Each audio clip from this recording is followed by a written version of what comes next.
before we get too far away from all of this, I want to play the clip of Joe Biden at the runoff rally, the rally for the Georgia runoff elections, and just make sure that everyone is clear on what Joe Biden has said about the checks and the kind of number he's willing to support. You can make an immediate difference in your own lives, the lives of the people all across this country, because their election will put an end to the block in Washington on that $2,000 stimulus check, that money that will go out the door immediately, tell people who are in real trouble.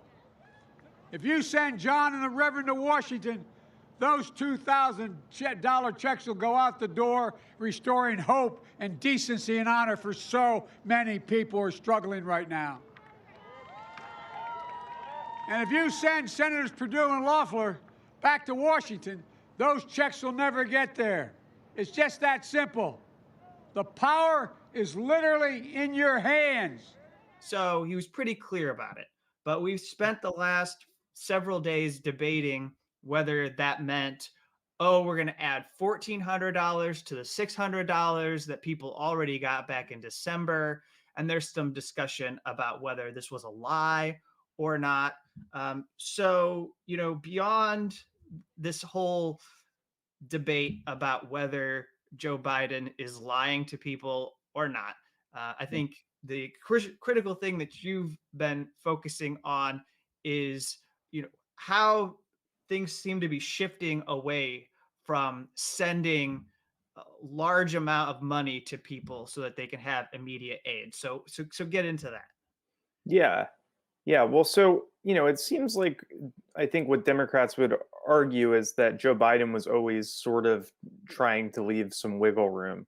And, quickly after, what he said in Georgia, where he promised $2,000 checks, they, then narrowed it down to mean $1,400 in new relief, with the, expectation that people would just sort of credit Democrats for the $600 checks that went out the door in December with Donald Trump's name on them. This time I received a physical check, and it did indeed have Donald Trump's name on it. So there is that issue. That's, definitely, you're looking at under delivering for people who were promised a certain thing.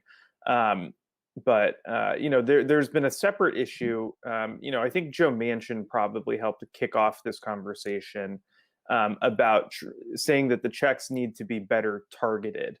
That the stimulus right now is going to people who don't need help. And I think while there's some of that, I think there's a pretty big question of, how we determine who needs help right now. In that, the IRS or the Treasury Department is sending these checks out based on people's 2019 income in the last, round of checks.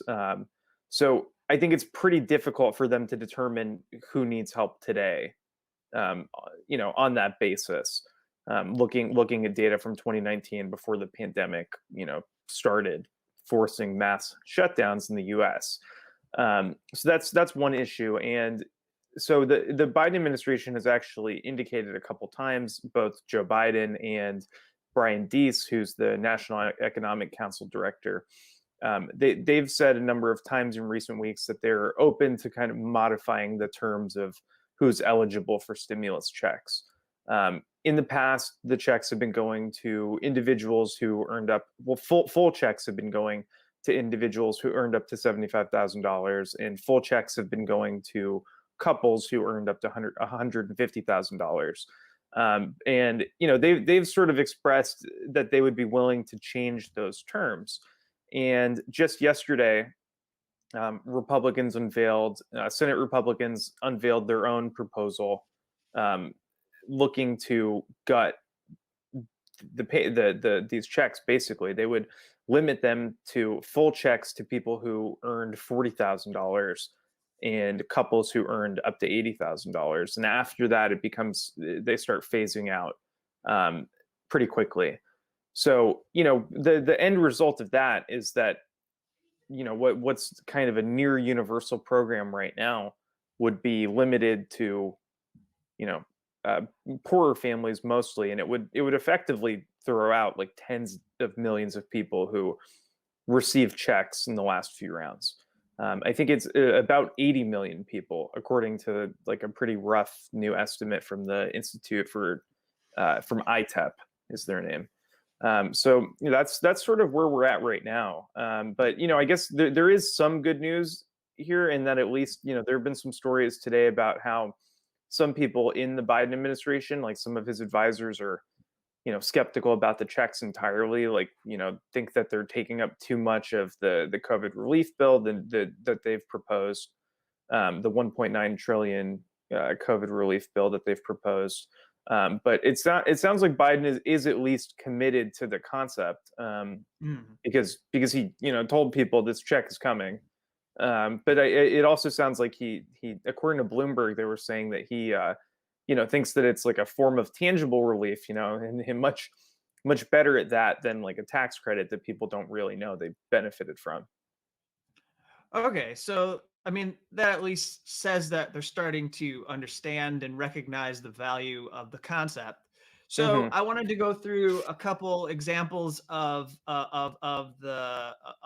what we're dealing with here with Republicans, who obviously, it seems to me, and you can tell me if you disagree, but it looks like they're very savvy and understand that Biden's made these overtures about unity, and they really want to push him on this being a bipartisan deal. So if it's something that Democrats come up with without Republicans, they want to nail him. And it's not really even about what they are able to accept in the bill as much as it's, they want to be able to make their mark and have and show that they have political power under a Biden administration and that they can get him to bend to what they want from Congress. So we've got Republicans who are out there saying things that they are being highly critical of the checks, like Rob Portman,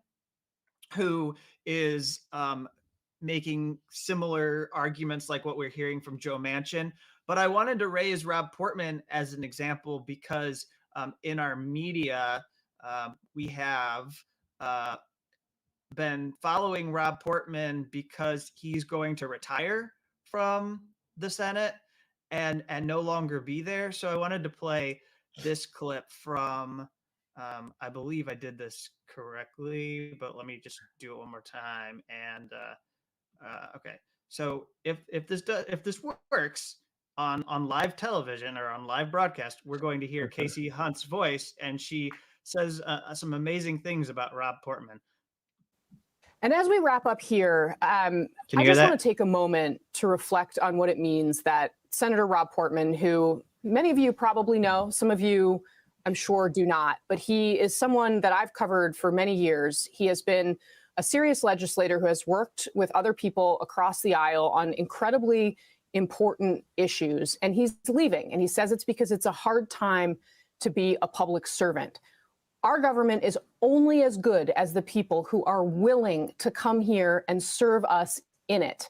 And if we create an atmosphere where good people no longer want to be here serving us, we're the ones that are going to suffer. Let's just keep that in mind as we go forward. Thank you so much for getting up way too early with us on this Tuesday morning. I just think that that's one of the more ridiculous things I've seen on my television in the last week, especially when Rob Portman is out there. I mean, there's this whole history of what he's done as a politician, as a senator, but now he's one of the leading voices obstructing getting checks to people.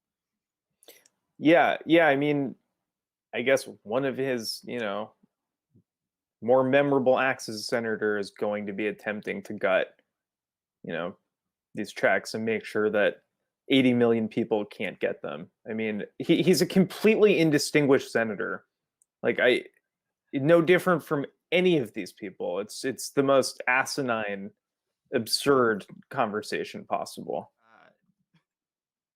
Governor Jim Justice has been making the rounds from he's the governor of West Virginia, and and that's remarkable because that's where Joe Manchin is from, and so And he famously changed parties too, like just a couple years ago. He was a Democrat, and yeah, okay. changed parties to the Republican Party, and now he's putting Joe Manchin to shame. Okay, so and again, like just to be clear here, I always want to be careful that I don't say more positive things than, suddenly someone will be like, well, Jim Justice is this.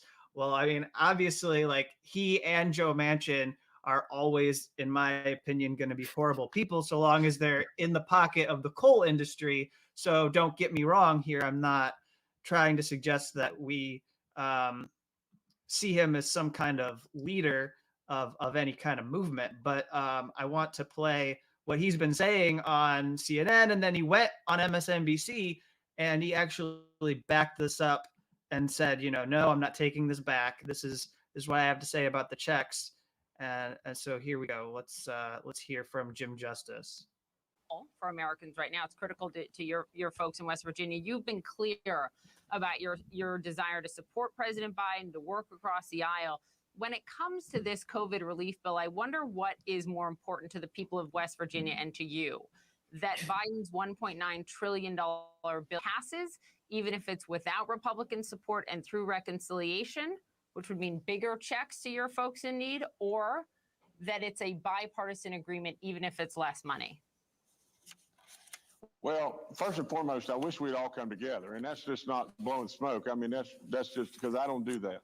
But the other flip side of it is Poppy, we've got a lot of people in West Virginia that are still struggling with paying their power bill because they got laid off because this pandemic just swept their job away from them. Right. So which one is it? And I mean, at the end of the day, really and truly, Poppy, what we need to do is we need to understand that trying to be per se fiscally responsible at this point in time with what we've got going on in this country, if we actually throw away some money right now, so what?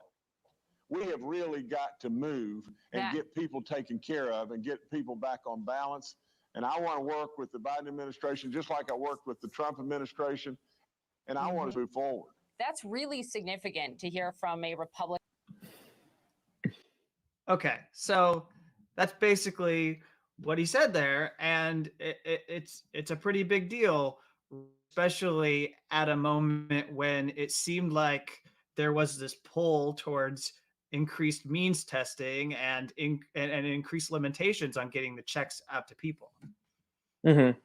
Yeah, it's definitely significant, and I think he went on a little bit further in the conversation to say that like Joe Manchin's push for further limiting these checks is like hard to fathom.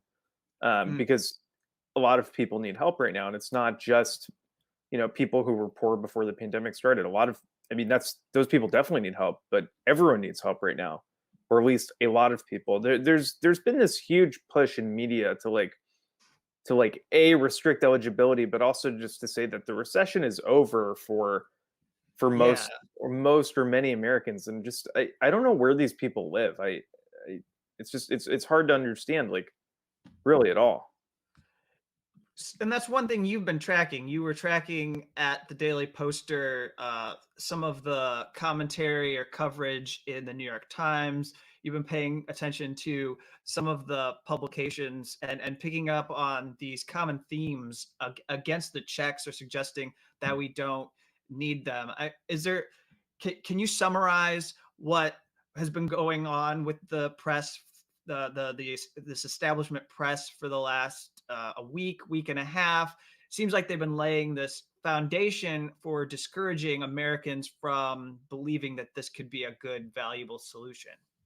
Yeah. I mean, for a couple of weeks now, there's been a push at the Washington Post and in the Bloomberg editorial boards to say that it's not the time for sending out these stimulus checks because things are getting better. Vaccines are happening, which it's hard to believe because so much of the news is centered around how the vaccination rollout has been a colossal nightmare.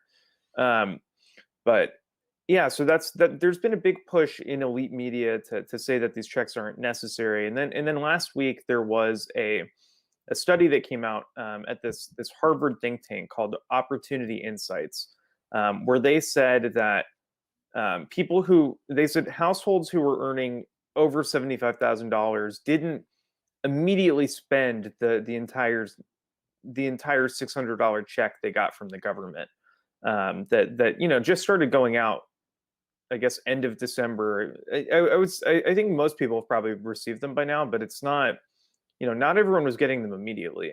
So it's hard to track how they came up with this figure. But they then turned that into this push to restrict individuals who the economists suggested restricting checks to people who earned less than 50,000 and couples who earned less than 75,000. And the new Republican proposals somewhat similar to that. But if you were to go that route, that would actually cut off about half of the country from these stimulus checks. Just, from census data, you can find that it's literally about half, and maybe more, just because there are some single family households that are earning, between $50,000 and $75,000 who might not get categorized that way. So yeah, they would cut off about half of the country. But like all these news articles, like the Washington Post, like straight news articles in the Post and in Bloomberg, are saying that like economists say it would be a really good idea to restrict these checks.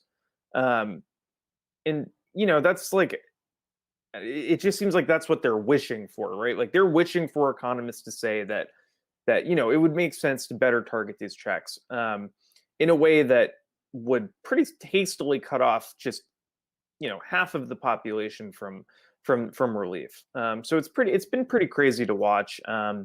It hasn't been widely covered until the kind of last few days, until the kind of contours of what limiting eligibility would look like, which is half of people don't get checks. That's what it would look like. And again, this is all going to be based off of 2019 economic data. How do we know for a fact that people who were earning $75,000 in 2019, had a great time during the pandemic, have just been saving cash, saving it all, not spending? It's been pretty mystifying to watch, and the only kind of takeaway I think you can really have from it is that these people would prefer that you're near starving and living paycheck to paycheck, because it makes you just the best type of captive worker you can be. And that's, I mean, it's been pretty galling.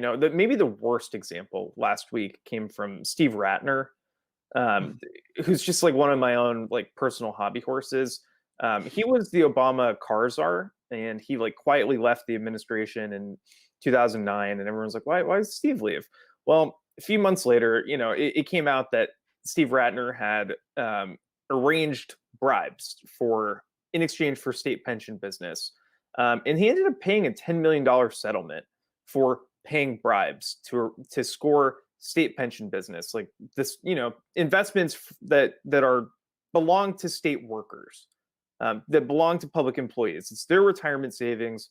He was paying bribes to win it, to win pieces of that. And he now manages Mike Bloomberg's money, and he has, the gall to suggest that, it's like some people in the top 10% might receive a small benefit from these checks, and that's enough to means test it, in a ridiculous way. And that just, I don't know, that to me was just incredibly offensive, and I can't believe that he can show his face in public.